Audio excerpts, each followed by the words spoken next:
Hello and welcome to this edition of the Time with Hime podcast. I'm your host, Lynn Cordis, joined back again with our superintendent, Mr. Hime.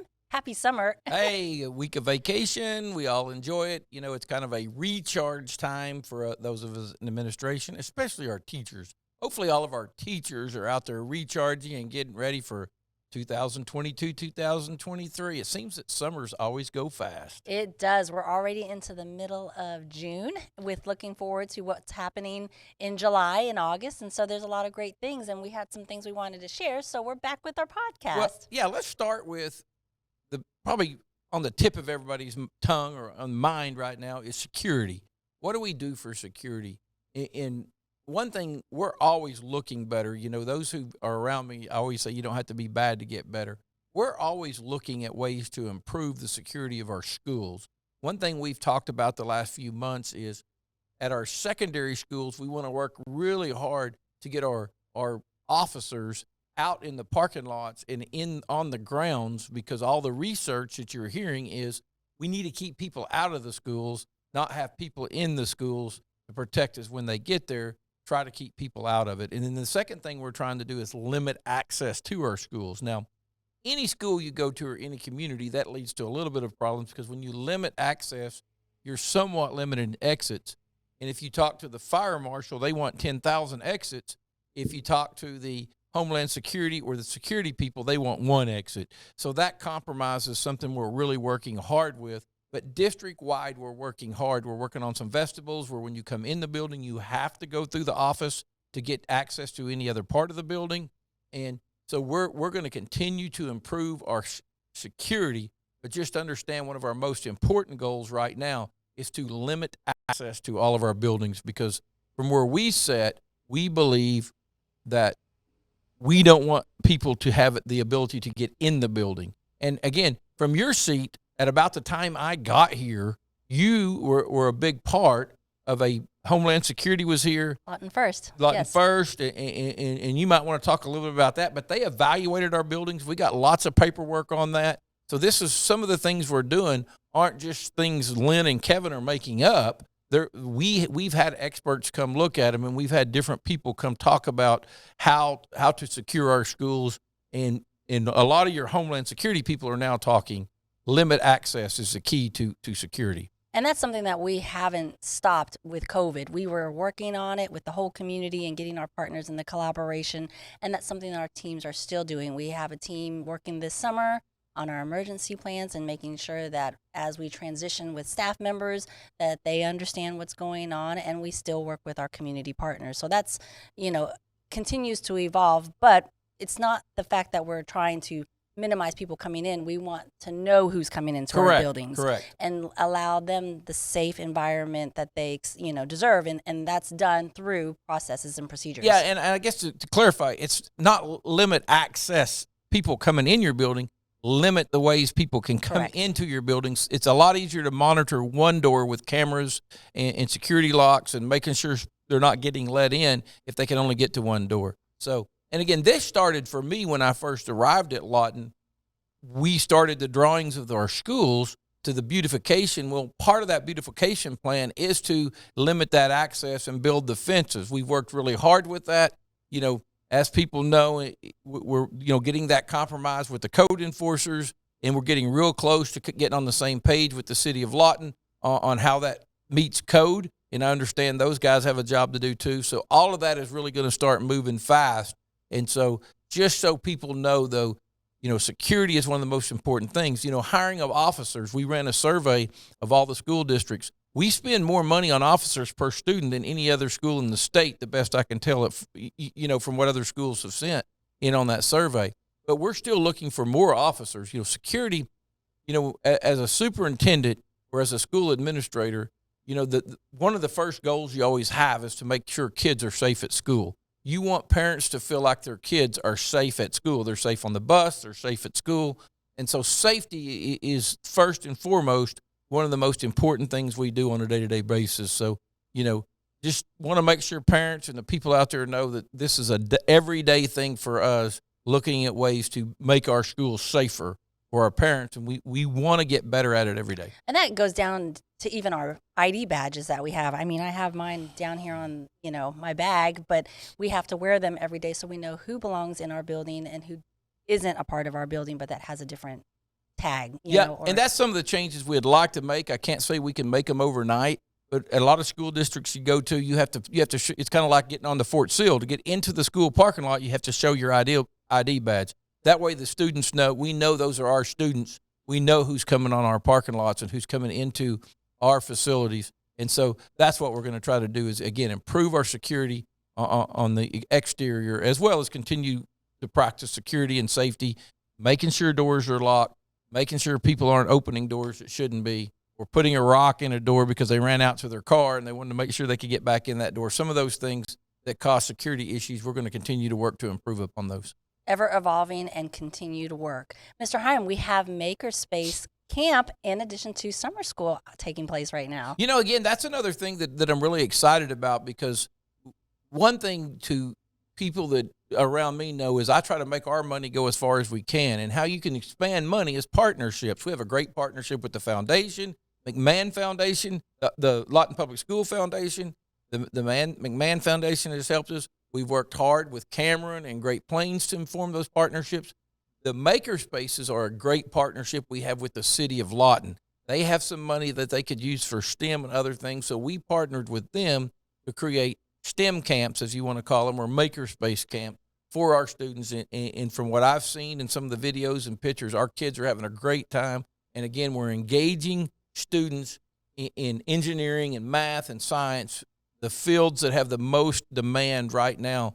So hopefully we're producing a lot of young engineers and science and mathematicians so that they can have great jobs when they grow up. And our media team is even a part of teaching the classes, and we are having a blast. The team is having a blast, and they're doing a great job. So we'll have some future reporters and journalists. There you out go. there. Awesome. And go ahead. That's what Life Ready is. When we talk about Life Ready and we have our Life Ready Center, Life Ready is for all of our students. We want every student in this district to have great opportunities.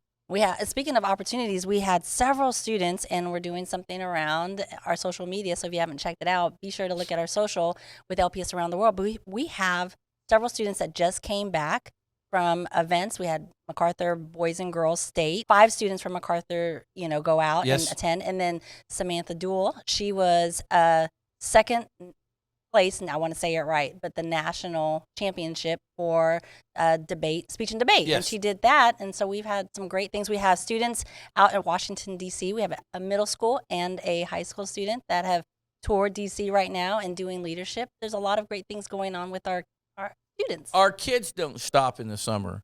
And we want to, again, when you talk about creating opportunities, we as a district want to help create those opportunities and make students aware of some of the summer opportunities they have, and find ways to make those resources available to all of our students. Another big shout out we have is this last week was a COSA conference, which is a school administrator conference. Great attendance by Lawton Public Schools. It's a staff development, professional development, all kinds of different meetings, superior keynote speaker.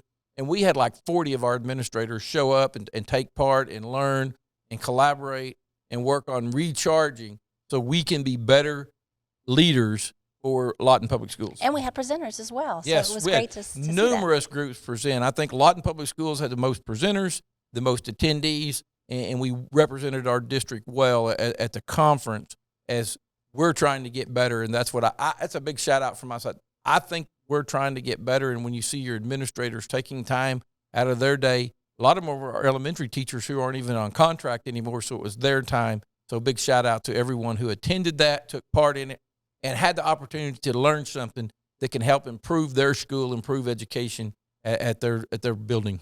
So true. Now, there's one thing that we are thankful for, but we do need to give our parents a little heads up when it comes to the meals. We're thankful for the summer meal program that happens, but we've had questions about why we don't see the buses or why they aren't in certain neighborhoods. We didn't get a waiver for that this year. Child nutrition has become confusing.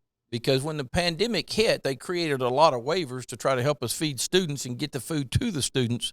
Everybody got to eat free for 2 years. Access in a lot of your procurement rules were relaxed, where you could set up different areas to feed. and all that's going away. We still hope, we got our fingers crossed and our toes crossed, but June 30th is the deadline for the free lunches next year. Don't see that it's going to happen. Most believe it's very minuscule that we get free lunches again for everyone next year. So you're going to have to pay for your lunches. You're going to have to fill out the paperwork. That's very important to us that we get that paperwork done. So our and that's the free eat. and reduced lunch paperwork. Yes, the free and reduced lunch. Many of you filled it out, but we haven't had it for 2 years. So we're going to work hard to make sure everyone understands, because still feeding kids is something very important to us, because students need to eat lunch. They need to eat breakfast. Eating those meals makes for better students, makes for better teachers. We all know we all operate at a higher level of efficiency when we're not hungry. And so next year, just to clarify for our families, breakfast will still be free, and that's done through our Sodexo program. Yes. And then lunches will go back unless they fill out the form and qualify for free and reduced, but going back to paying. Yes, and always make sure you fill out the form, because one thing, and we'll make sure we communicate this at local levels. There are 4 or 5 different ways to list your income, and you only have to qualify in one way in order to get to eat free, or reduced. So make sure you look through that form and choose the one that best suits you. You don't have to put your overtime or any extra money on there. It's about your basic income. The federal government wants everyone to eat, and they want as many as qualify to eat free. So they're not looking to restrict how many, but they do want to make sure you qualify. It's one of those things that they're not trying to provide a benefit for everyone, just those who need it. Well, and then that reminds me, when we're talking about the forms for online enrollment and how it looks for checking back in for the school year, just as a heads up, we're going to do a majority of our paperwork online, and it'll be distributed the last week of July. Yes, and we're working really hard to make that seamless and smooth. One of our goals is you never have to put your address in more than once. You never have to put your phone number in more than once. And all those forms that you have to fill out, that you only have to fill it out once, and it generates what it can for all of them. And again, it's an ongoing process with us. We're looking for good software that doesn't break the bank software, but software to help us do that. We're trying to make it simpler. So again, we're working really hard, and we're getting better at how we do that. And hopefully it goes smoothly this year. And then any in-person activity that needs to take place, if people need to bring documents, get their ID photos, we'll have 3 days and 2 days, actually July 26th. Don't mark the calendar yet. 20, there you go. So we're going to have those dates shared out of when they would be able to come in person, but the last week of July is when the online enrollment paperwork for check-in will come back out. Yeah, and it's going to be a little different for high school, because high school always needs their schedule. Yes. But we can just push that out online now with the new technology, so a student doesn't have to just come pick up their schedule. Hopefully, some of our kids who need to come up and just kind of walk around the building and make sure they get the lay of the land, we'll still have that available. But a senior who's been in the same building for 3 years, it's going to be emailed to them. They can look at their schedule. That also is going to allow us some schedule change time and a little bit more leeway, because we're going to do that in July. Gives us a little bit more time to have that, because what we want is instruction to start on August, I believe, 11th. Yes. Correct. That's first day of school. That's when instruction starts, and we want to make sure we value that time of instructional time, because as we know, during the last few years, we've had COVID days, we've had weather, we've had all these other days that we've gone remote. Well, we know remote's not as good as face-to-face, so we want to make sure we protect and use with fidelity all of our face-to-face instructional time. Exactly. Mr. Hime, thank you so much. Is there anything else you want to share? No, thank you. We'll try to get us some guests this summer. Hope everybody's enjoying their summer. Again, if you got questions or things you want to hear about, feel free to email us at info@lawtonps.org. We look for those questions, and obviously in the summer when it slows down a little bit for us, we're looking for topics and people to interview as part of the podcast.